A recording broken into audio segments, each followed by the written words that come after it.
Frames ఎలా వేస్తున్నా చూడండి, ఎలా ఫిక్స్ అయింది. ఇక్కడ ఇంకో ఫ్రేమ్ కూడా వేస్తారు ఫ్రెండ్స్, చూడండి అది కూడా చూస్తున్నారు కదా. ఫ్రేమ్స్ అన్న ఎలా పెడుతున్నాను నేను. నెక్స్ట్ ఫ్రెండ్స్ మనం హనీ అన్న ఎక్స్ట్రాక్ట్ చేస్తున్నాం. చూడండి ఎలా హనీ అన్న వస్తుంది సైడ్కి. మనం చూడండి ఒకసారి ఎలా ఉంది సైడ్.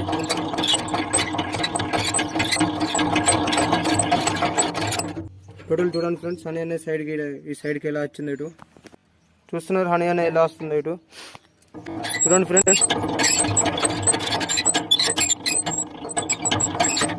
నెక్స్ట్ ఇంకో సైడ్ తిప్పి పెడదాం ఫ్రెండ్స్. మనం ఇప్పుడు ఫ్రేమ్స్ అని ఒక సైడ్ పెట్టి తిప్పినాం, మళ్ళీ ఇంకో సైడ్ పెట్టి తిప్పుదాం ఫ్రెండ్స్. ఇలా తిప్పాను అది కూడా చూపిస్తున్నా. ఫ్రేమ్ తీసుకోవాలి ఫ్రెండ్స్ ఇలా బయటికి. మన నెక్స్ట్ ఈ సైడ్ ఇట్లా ఉంది హనీ, ఇటు మళ్ళీ ఇట్లా రిటర్న్లో పెట్టాలి ఫ్రెండ్స్. చూస్తున్నారని ఎలా పెడుతున్నాం రిటర్న్లో. మళ్ళీ సేమ్ యాజ్ యూజువల్ మళ్ళీ ఇది కూడా ఫ్రెండ్స్